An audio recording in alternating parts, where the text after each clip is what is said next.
Hello friends, very good evening to all of you. आज हम लोग एकदम नया टॉपिक आपके साथ डिस्कस करने वाले हैं जो कि क्रेडिट लेजर से रिलेटेड है।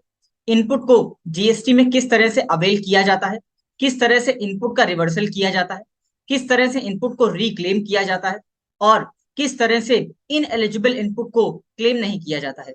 ये सारी बातें हम आज आपके साथ डिस्कस करने वाले हैं। उसका कारण है एक नोटिफिकेशन, जो कि जीएसटी डिपार्टमेंट एक नोटिफिकेशन लेकर के आया है, जिसमें वो ये कह रहा है कि अब हम लोग ये चाहते हैं कि जो लोग अपना इनपुट गलत तरह से अवेल कर रहे थे उनके लिए कुछ नॉर्म्स गवर्नमेंट ने डिसाइड किए हैं।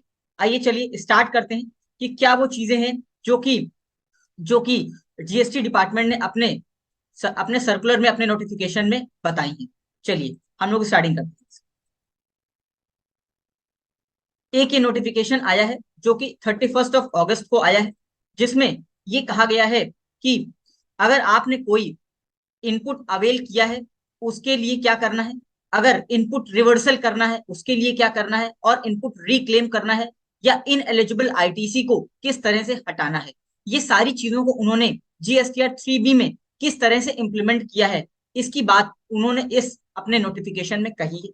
उन्होंने ये कहा है कि हम एक नया लेजर इंट्रोड्यूस कर रहे हैं जो कि इनपुट क्रेडिट या रिक्लेम स्टेटमेंट है, जिसके माध्यम से ये पता चलेगा कि कैसे आपने पुराना इनपुट जो पहले लिया था अब उसे रिवर्सल करना है, या पुराने रिवर्स किए गए इनपुट को किस तरह से रिक्लेम करना है। अब आपको ये चारों शब्द का अभी मतलब नहीं समझ में आ रहा होगा, मैं आपको एक एग्जाम्पल के माध्यम से ये सारी बातों का मतलब आपको समझाता हूँ। चलिए समझते हैं। देखिए, एक है मिस्टर जीएसटी वाला, ये इनका नाम है। क्या नाम है इनका? मिस्टर जीएसटी वाला। इन्होंने कुछ गुड्स परचेज किया।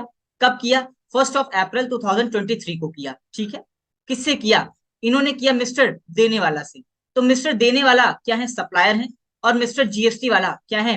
जिन्होंने इनपुट को अवेल किया, जिन्होंने गुड्स को खरीदा है। जो गुड्स को खरीदता है वो इनपुट को अवेल करता है। ठीक हो गई बात।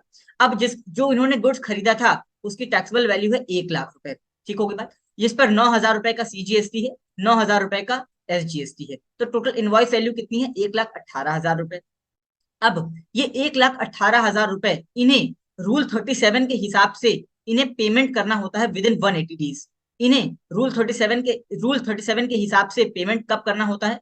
इन्हें पेमेंट करना होता है विद इन 180 डेज। तो 1 अप्रैल 2023 को अगर इन्होंने कोई सामान खरीदा था तो उसका पेमेंट इन्हें 28 सितंबर 2023 तक कर देना है। ठीक होगी बात। लेकिन अभी ये मान के चलते हैं कि इन्होंने जो पेमेंट किया अपना वो कब किया? इन्होंने किया मान लो नवंबर 2023 में, यानी कि 180 दिन बीत जाने के बाद किया। अब हम इस एग्जाम्पल से समझते हैं चारों शब्द का मतलब। ठीक हो गई बात। सबसे पहले आता है आईटीसी अवेल्ड। सबसे पहला जो शब्द है वो है आईटीसी अवेल्ड। ये आईटीसी कब अवेल करेंगे? जिस दिन इन्होंने अपना माल खरीदा, गुड्स खरीदा, मतलब कि अप्रैल 2023 में।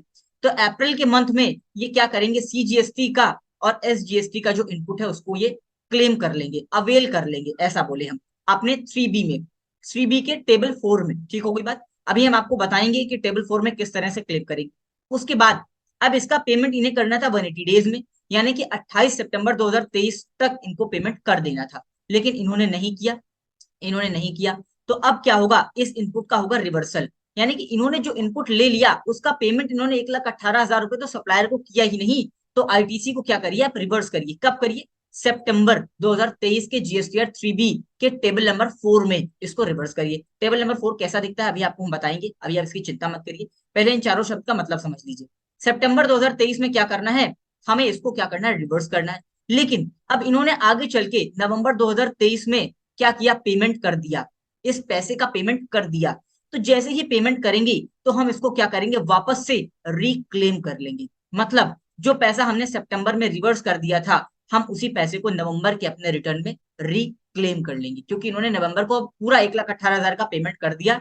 अब हम इसको वापस से रिक्लेम करेंगे। ठीक होगी बात। अब एक शब्द होता है इनएलिजिबल आईटीसी।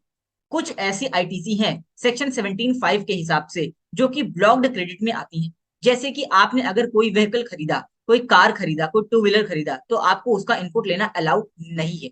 इनपुट लेना अलाउड नहीं है। तो उसको कहां पर डालेंगे? उसको डालेंगे इन एलिजिबल आईटीसी में, टेबल नंबर 4 जीएसटीआर 3B में, जिस मंथ वो व्हीकल खरीदा है। अब ऐसी बहुत सारी ऐसी व्हीकल हैं जहां पर इन एलिजिबल आईटीसी के अंदर डालना है। लेकिन मान लो अगर आपने गलती से ये ब्लॉक्ड क्रेडिट को अवेल कर लिया, तो अब क्या करना होगा? आपको उसका रिवर्सल करना होगा।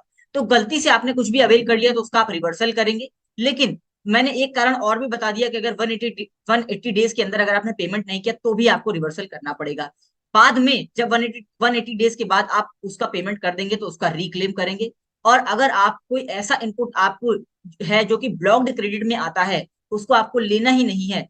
जैसे कि बहुत सारे हैं, जैसे कि वर्क्स कॉन्ट्रैक्ट का है, मतलब कि अगर आपने कोई कंस्ट्रक्शन का काम करवाया और कंस्ट्रक्शन के ऊपर अगर आपने कोई जीएसटी दिया, वो भी इन एलिजिबल आईटीसी में आता है, आप उसको क्लेम नहीं ले सकते। बहुत सारे ऐसे ऐसे चीजें हैं जो कि सेक्शन 17(5) में ब्लॉक्ड क्रेडिट डिक्लेयर करी गई है। ठीक हो गई बात। और रूल 37 में भी बहुत सारी चीजें हैं जिसमें कहा गया है कि आपको आईटीसी रिवर्स करना है, और रिवर्स करने के बाद कंडीशन अगर सेटिस्फाई हुई तो आपको रिक्लेम करना है। इसी बात को बस जीएसटीआर 3B में क्या किया है, इंप्लीमेंट किया है। तो हमने आईटीसी अवेलमेंट का मतलब समझ लिया, आईटीसी रिवर्सल का मतलब समझ लिया, आईटीसी रिक्लेम का मतलब समझ लिया, और इन एलिजिबल आईटीसी का मतलब समझ लिया। रूल 37 को भी हमने देख लिया, जो ये कहता है कि अगर आपको 180 डेज के अंदर पेमेंट कर देना है, अगर आपने नहीं किया तो आपको रिवर्सल करना। ठीक हो गई बात, यहाँ तक की बात आपको समझ में आ गई होगी। अब हम आपको बताते हैं अब हम आपको बताते हैं कि यही सेम चीज जीएसटी के पोर्टल पर आपको कैसे करनी है। ये सेम चीज आपको जीएसटी के पोर्टल पर कैसे करनी है, चलिए अब हम आपको जीएसटी के पोर्टल पर ले चलते हैं। ये हमारा जीएसटी का पोर्टल है। सबसे पहले हम क्या करेंगे, लॉगिन करेंगे जीएसटी पोर्टल को। लॉगिन करने के बाद हम रिटर्न डैशबोर्ड पर जाएंगे। रिटर्न डैशबोर्ड पर जाने के बाद जिस मंथ का हम रिटर्न फाइल करना चाहते हैं, अब मान लो हमारे एग्जाम्पल में सितंबर मंथ में आईटीसी का रिवर्सल करना था, तो हम सितंबर के 3B में आ जाएंगे और टेबल नंबर 4 में आएंगे। ये है टेबल नंबर 4। टेबल नंबर 4 में हम जैसे ही आएंगे तो यहाँ पर देखिए सबसे पहला है आईटीसी अवेलेबल। और अवेलेबल आईटीसी कितने तरह की होती है, गुड्स पर अवेलेबल होती है, सर्विसेज पर अवेलेबल होती है। उसके बाद मान लो कोई ऐसी इनवर्ट सप्लाई आपने की जो कि रिवर्स चार्ज के लिए लायबल है, इस पर अवेलेबल होती है। कोई इनवर्ट सप्लाई आईएसडी या ऑल कोई एनी अदर आईटीसी। अब जितना भी आईटीसी आप अवेल करना चाहते हैं वो आप यहाँ पर लिख लीजिए, वो आप यहाँ पर आप लिख दीजिए, इस कॉलम में आपको मेंशन करना है। ठीक हो गई बात। फिर अगला कॉलम आता है आईटीसी रिवर्स, मतलब कोई ऐसा आईटीसी जो कि आपने पहले कभी अवेल किया हुआ था लेकिन आपको लगता है कि अब आईटीसी रिवर्स कर देना चाहिए। जैसे कि हमने अभी आपको एक एग्जांपल बताया, 180 डेज में अगर पेमेंट नहीं हुआ तो यहाँ पर हम क्या करेंगे, एक है एज पर रूल 38, 42, 43, इन रूल्स के हिसाब से, या 17(5) मतलब ब्लॉक्ड क्रेडिट हमने गलती से ले लिया, अब हम उसको रिवर्स करना चाहते हैं तो कर दीजिए। ठीक हो गई बात। या इन रूल्स के तहत अगर आपने कोई आईटीसी लिया हुआ था लेकिन अब उसको रिवर्सल करना पड़ेगा तो आप यहाँ पर डाल दीजिए। हमारे केस में रूल 37 था जो कि अदर्स, क्या यहाँ पर ऑप्शन है, तो हम यहाँ पर 9,000 सीजीएसटी 9,000 एसजीएसटी डाल करके यहाँ पर आईटीसी रिवर्स कर देंगे। ठीक हो गई बात। अभी आ गया नेट आईटीसी अवेलेबल, मतलब जितना अवेलेबल है माइनस जितना रिवर्सल, नेट अवेलेबल आईटीसी आ गया। फिर आता है any other detail. Any other detail में दो आईटीसी, आईटीसी रिक्लेम। अब मान लो आप नवंबर का 3B भर रहे होते तो आप यहाँ पर 9,000 और 9,000 की फिगर डालते, क्योंकि पहले आपने जो आईटीसी अवेल किया उसको सितंबर में रिवर्स किया और फिर नवंबर के मंथ में आपने रिक्लेम किया। क्यों? क्योंकि आपने तब उसका एक्चुअल पेमेंट कर दिया। एक्चुअल पेमेंट 1,18,000 का मिस्टर देने वाला को पेमेंट कर दिया। ठीक हो गई बात। तो यहाँ पर हम उसको रिक्लेम कर सकते थे। अब इन एलिजिबल आईटीसी का मतलब ये होता है कि मान लीजिए आपने सेक्शन 16(4) के हिसाब से कुछ आईटीसी ऐसा है जो आपको लेना अलाउ नहीं था, या कुछ आईटीसी रिस्ट्रिक्टेड था, उसको आपको नहीं लेना है, तो आप कहाँ पर डालेंगे, आप ना तो उसको अवेल करिए। जब आप अवेल ही नहीं करेंगे तो रिवर्सल का कोई प्रश्न नहीं उठेगा और रिक्लेम का तो कोई बात ही नहीं होगा। सीधा सीधा आप उसको कहाँ डालिए, इन एलिजिबल इनपुट में। इस इनपुट को हम ले ही नहीं सकते हैं। ठीक हो गई बात। तो मैंने आपको टेबल नंबर 4 अभी अभी सिखा दिया। आई होप ये नोटिफिकेशन वैसे तो 31 अगस्त को आ गया था, लेकिन बहुत सारे लोगों को इन शब्द का मतलब नहीं पता होता है, इसलिए मैंने ये सोचा कि मैं इसके ऊपर एक वीडियो बनाऊं और आपको बताऊं कि ITC availment, ITC reversal, ITC reclaim और इन एलिजिबल आईटीसी में क्या अंतर होता है। अब इन रूल्स में बहुत सारी बातें और भी लिखी हुई हैं, मैंने सिर्फ एक एग्जांपल लेके आपको इसका मतलब समझा दिया है, लेकिन इसका मतलब ये नहीं है कि ये सारी बातों को कवर अप करता है। कुछ बातें इसमें और भी हैं, जैसे कि सेक्शन 17(5) बहुत बड़ा है जिसमें बहुत सारी चीजों को ब्लॉक किया गया है, उन सारी चीजों पर इन एलिजिबल आईटीसी वाली बात एप्लीकेबल होती है।